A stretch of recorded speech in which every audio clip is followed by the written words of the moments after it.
We've all heard stories, they often make the news, of college students who hit a hiccup. They do something wrong on campus, they get in trouble. Maybe they weren't ready for college. And maybe as a parent, you hear those stories and you go, oh my gosh, I don't want that to happen to my kid. My guest today, Joanna Lilley, went ahead and took her experience working at the college level, where she often had to vet out the disciplinary actions, and has turned it into a proactive consulting service. She helps families who want to be sure that their student is ready for college before they hit campus, or work with those who hit the messy middle, who hit that road bump, and help them figure all the things out. She tells us what needs to be true for teens and young adults to be successful on campus, and what you as a parent can do to support them. I'm so excited about this episode because I am all about helping families figure it out and make informed decisions. So let's go ahead and dive into a fantastic conversation with Joanna Lilley on how we can be sure our kids are ready.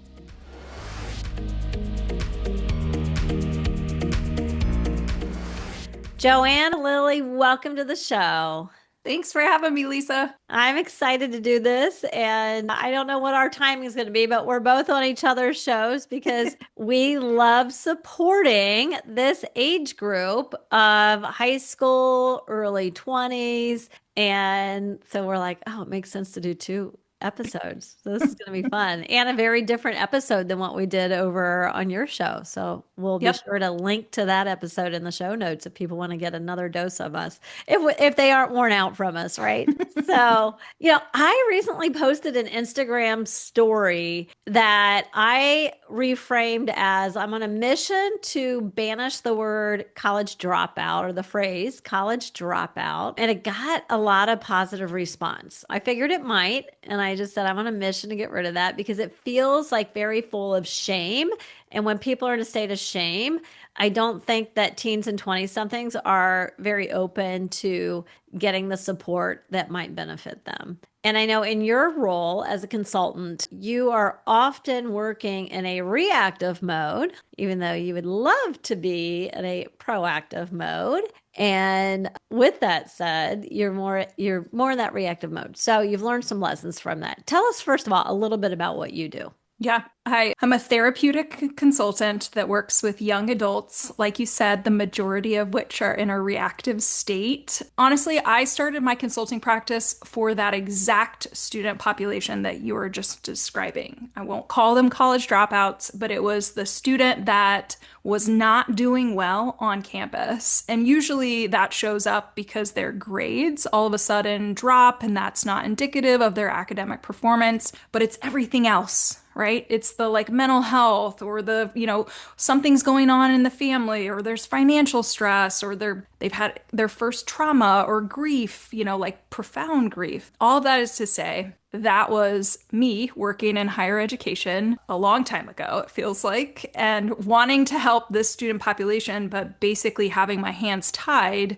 working for a specific institution where my job literally was to retain students. But morally, I was finding myself having these conversations. It's okay to take a break from college. In Yeah. fact, why don't we do it now when you're identifying that you're struggling, rather than waiting until the university identifies you as, academically suspended, or something else more traumatic happens and you have to take a leave. And kind of back to your comment, and then I'll stop talking for a second, Oh, you're good. is that all of my clients are dealing with shame. So anybody in that reactive state, it's about their identity. Here I was planning to be Mhm. this college student at this, everything. I've poured everything into this bucket of this identity of who I am at this college. And now all of a sudden I'm not there, right? Or I can't be there. And so it takes, and especially depending on the family, pressure, which exists often, It does. it is so much work for me to help that young person understand that that experience on that college campus, that's not who they are, but it's what happened. So there's just a difference in really trying to like differentiate that experience might have sucked, but Yeah. realistically you are not a failure. Right. Well, you don't suck. Experience sucked. You don't suck. Right. Yeah. I even, when I was doing that Instagram story, I even said, like, I have no problem with somebody leaving college if it's an informed decision rooted in like what's best for their path. Now, I'm coming at it from a career coaching standpoint, right? Because that's my end goal is I want to support teens and 20 somethings in getting into a thriving future out of their parents' home, launch successfully, but with career confidence so they can stand on their own 2 feet. And so you're kind of coming in before me. So, what we really want to talk about today is in an ideal world, you'd be working proactively with people just as I would be working proactively. I wouldn't be working with recent college graduates who have graduated with a degree and don't know what they're going to do with it. So I hope I keep serving younger and younger and younger, 15 and up. So, Yeah. and we do a lot of the high school students, but through your reactive work, it's helped you kind of identify proactively what should be true before we do this post high school graduation Yeah. piece. And you've got 5 tasks that you've identified that these teens need to be able to do before you feel like they're ready for whatever that step might be. What are those 5? Or I mean, maybe we're taking one at a time. Yeah, let's take one at a time. Yeah. Because honestly, I do feel like here's the plug for you, quite honestly, in the work that you do, is that a lot of young people don't understand that going to college is optional education, like future education. And Yeah. so there really is this opportunity for demystifying what being in college really means. And a part of that, which is like this realization, oh my gosh, why am I going to college? If high school was hard or not fun, hey, maybe taking a break Yeah. from a like structured educational system is okay. Again, college isn't going anywhere.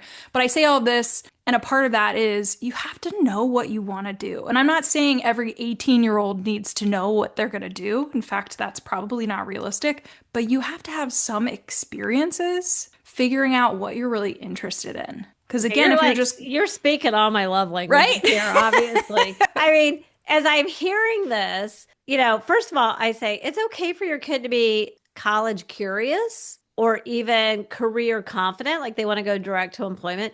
I spent December of 24 through March of 25 revising our course. We've had this course since early or late 2020, and I used to do this work all just one-on-one. But when I was revising it, one of the things I did is module 5, we created a choose your own adventure.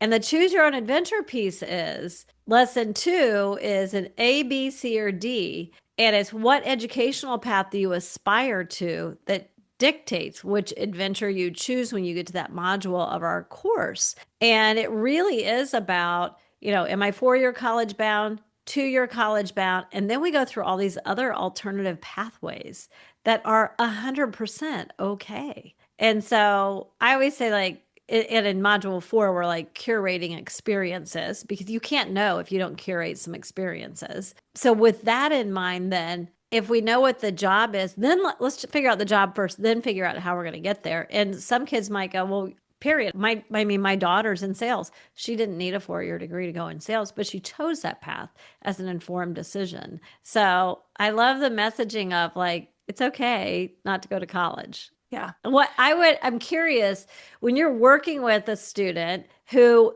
thought they might go to college or their parents were confident they were going to go to college and they take a pause and they try to figure some stuff out, what percentage of kids ultimately end up going to college? Oh, 100%. I mean, this is anecdotal, so just obviously the clients that I work with, but anybody that falls within that proactive space. And let me just like, for parents to understand this fully, we're talking about high school seniors that have gone through the college admission process, literally from, October through. They've gotten their acceptance letters, they've decided on a school now that they've been admitted, but they've taken the time thoughtfully to make that decision. Hey, I'm going to defer, and here's why, right? So there's got to be reasoning. And then every single one of those students, which again fills my bucket because this is like, great, we're avoiding what could potentially be a disastrous situation because the parents identified it and the student identified, hey, I'm just not ready. Certainly the college believes that I'm ready to be there, but like there's something in my gut that's telling me I'm not fully ready to be like all in. So all that is to say, they're working with me to come up with a plan, right? What are we doing? What are we doing for the summer? What are we doing for the fall? What are we doing for the spring and the following summer? Like it's a full 12 months of like, what do you want to get out of? So you're like, okay, you might not have had those experiences and you might not feel like you're ready. We might have identified you're not ready yet for a variety of reasons. I know you deal Yeah. with students who have had some mental health struggles, some Yeah. addiction issues, all very common things with this age group while they're just trying to figure out life. Yeah. So task one is let's know where we're going by getting some experiences. Okay, so Yeah. what's the second thing that you found is a hallmark of what needs to happen for somebody to be ready? There's got to be some translatable, like in those experiences, right? Whether it's internship, job, volunteering, or even taking a college class, whether it's for credit or you're just auditing or yeah, again, I say this with like a little asterisk. Obviously, every college that is a 4-year school that you've deferred is very specific in what it is that a student can or cannot do during that deferred time Right. period. So obviously pay attention to that. Don't listen to all of my advice in this space. But for some students, if a part of their concern, especially around executive functioning, I feel like that's a pretty common issue Yeah. that parents are like, they just really struggle with time management or organization or task completion. And this was a big part of like me as a parent. This is what they're saying to me. I've been helping manage my child all the way through to high school graduation. So a part of why they need to like learn to do this on their own is also our acceptance as a parenting unit on this person is ready to be independent and we don't have to manage their academic side of things, right? Whether they're at a local school or not. Yeah, I wanted to jump in real quick just from a college counseling standpoint because you worked in higher ed. I was a college counselor. Yeah, check if you think you're going to defer or you're going to go do something else before you go to college. Once you've graduated high school, dual enrollment's off the table. You're out of high school. You can't do community college classes to get credit because then, if you've taken at a lot of institutions, if you've taken college level coursework, then you are no longer considered a first time freshman, which could mean you're doing a transfer application, you could potentially lose scholarships, things like that. So I know you're giving like general advice specifically for individual families, and I know you've got individuals you work Mm. with, we have individuals we work with. Then we dial down and go, okay, what are the policies that are in place? But you've really got to check that. However, Yeah. like we talk about in module 4 of our course when we're doing the curated experiences, one type of course to get like you could go do something on Coursera or a platform like that where they actually have college level coursework Yeah. in all sorts of different areas of interest. And you're not necessarily earning grades and transcripted credit and things like that, but it gives you a dose of what it means to learn at a college level, right? Yeah. Yeah. Yeah. I mean, if it's only a part of that, like, gap experience Yeah. if that ends up being a priority. And I think that I often see that for the described parents and the young adult that I was just kind of referencing, where it's like, it almost feels characteristic too, where it's the mom saying, I was the one that was constantly making sure, my kid was up for school, that they had their work done, that I was like on top of making sure that they were passing. I mean, there's heavy involvement. But again, to your point, the caseload that I'm working with, oftentimes they were, at some point took a break in high school, potentially went to some sort of treatment program or therapeutic boarding school. And oftentimes they come to me again proactively. Hey, we've had this interruption academically, which we also identify kind of puts us in a, behind everybody else kind of Mhm. field in a like social, emotional, and mental kind of maturity perspective. And so again, when I'm speaking with parents, that's great, but it's really excites me when I'm speaking with the student and they're the ones being able to identify, yeah, I got into this great school and I'm looking forward to being an engineer because that's the program that I'm Yeah. in, but I really need to take some time right now over the next 9+ months, having these intentional experiences that are really building up the self-efficacy, the autonomy, the executive functioning skills, and the demonstrated just evidence of maturity for that young person, which then translates to them being ready to be a college student and parents feeling like they're ready to be a parent of a college student. Right. It's interesting it's so common that parents are waking their kids up for school. And so if you're a parent and you're listening to this and you still have a teen in your house, like don't wake them up for their job for school. Like maybe the best thing that could happen to them is they get fired from a part-time job, right? Yeah. Or they can't play in the football game because they didn't. I mean, I was guilty with my oldest of doing too much waking up when he was in high school for sure. Yeah.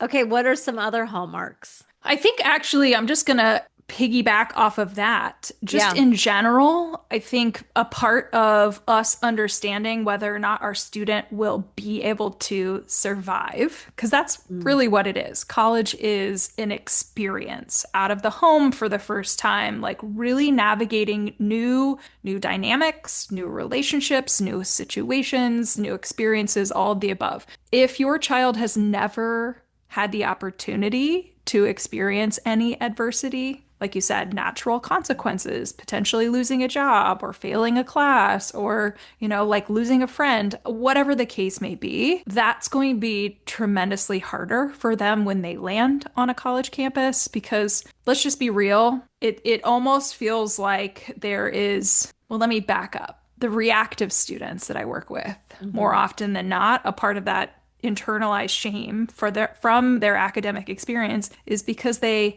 experienced their first low grades or they weren't successful with their roommate or relationships or they pledged for some sort of Greek organization and they didn't get accepted. So these rejections experiencing for the first time, you need to be able to handle rejection because that's just human nature.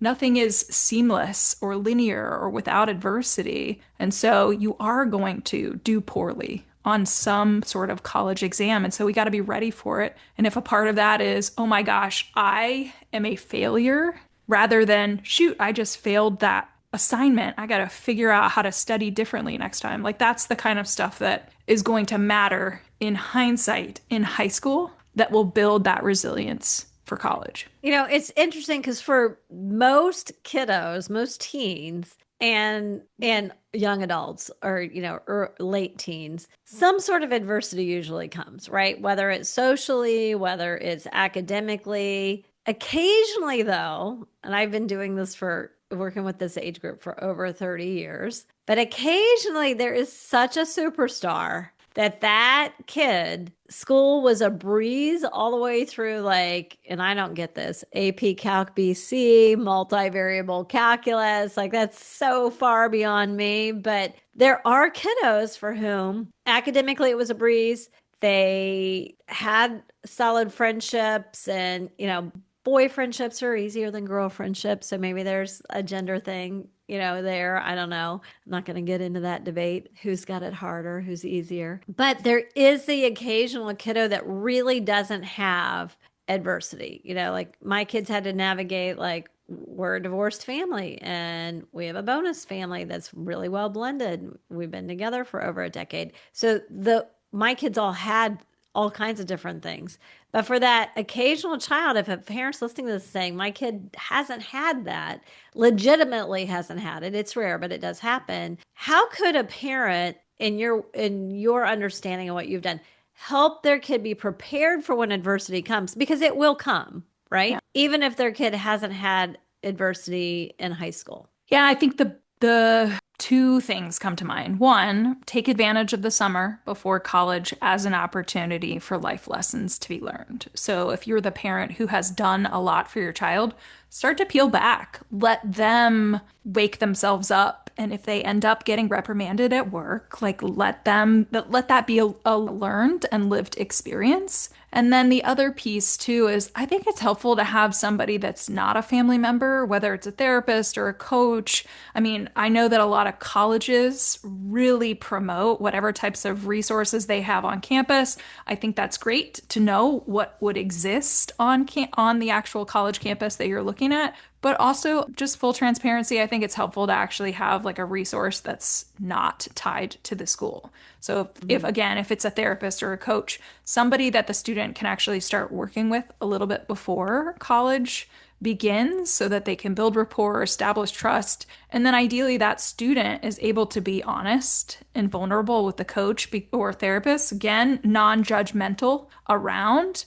Let's prepare for this. What happens if a lot of those scenarios, and also you're getting this kind of neutral party that's really helping the student understand here's where you're gonna see things pop up, right? Roommate issues, having issues with a professor, not doing well on a group assignment, whatever the case may be, homesickness, even, right? Like Yeah. you're experiencing a lot of things that are actually pretty common, but to have a neutral party that does not, I love when parents are resources for their young adults and you're still a parent. So there's always Different. yeah, it's a parent-child dynamic that honestly ends up kind of pulling on your heartstrings for a parent. And sometimes you end up giving advice where really advice is not what your student is looking for. They're just looking for comfort, right? So like Yeah. asking that. That's a big thing. We actually measure, we give everybody in our course the Berkman assessment, and you can tell from a particular measurement on their Berkman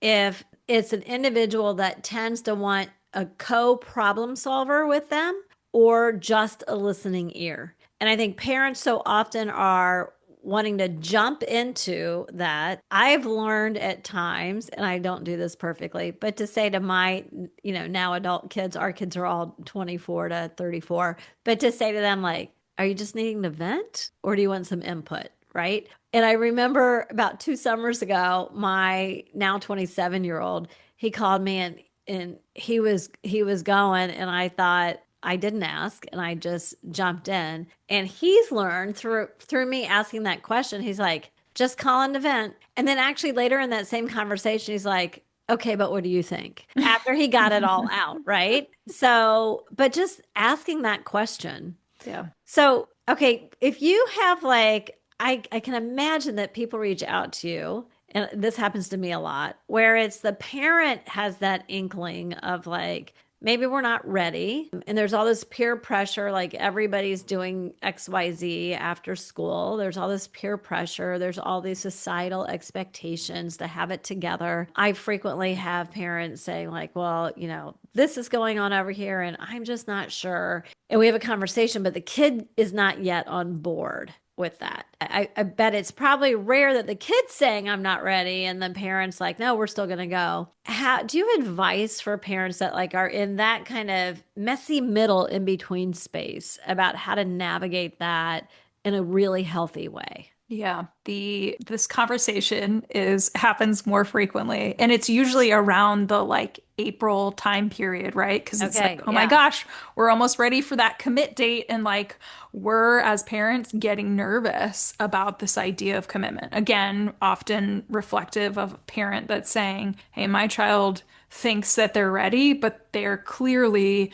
not in tune with what it means to actually be a college student." So all that is to say, the two biggest pieces of information that I have gently with parents. It's okay to be nervous, right? Like one of the things is like, is this just parental anxiety? Are you just worried about your kid growing up? Like just not like a reality check, but like a true gut check. Is this just you, right? And so making sure that we have an understanding of, is this just me? Really trying to assess that for the parent. The other piece is also, I'm actually going to make it three, but Okay. the second piece is as a parent, you are in control. So unless your child got a full ride scholarship and there's no financial commitment for the parent, at the end of the day, you do have the power of actually influencing whether or not you feel comfortable paying for your student's education.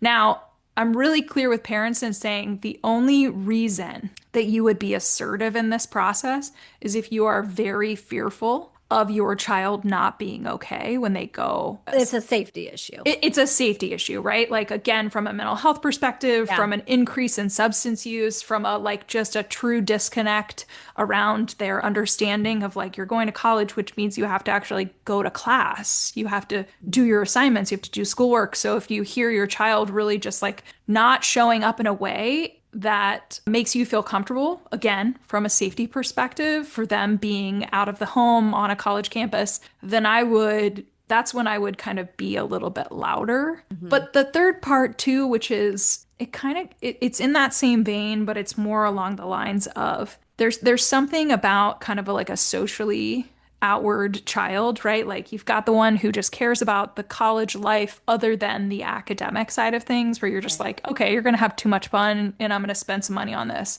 Where it's also a question mark for a parent is, again, if you've got a young adult who has not experienced any type of distress in high school, from a fragility standpoint as a parent, if your gut is telling you, I don't think my kid should go, not right now. I'm not saying not ever, just like right now, you've got to build some sort of distress tolerance. You've got to get some like coping skills on how to handle adversity. That's where I would be a lot more of a squeaky wheel as a parent in having an intentional conversation with your young adult. Hey, I am worried about you being a student on this campus. Can we just have a conversation about how you would handle, any type of distress? Because again, the fragility piece is a little bit more tied to like if they've never experienced adversity and it could potentially be a serious mental health crisis. That's as a parent where I would be a little bit more assertive around being unsure of whether or not I would actually pay for them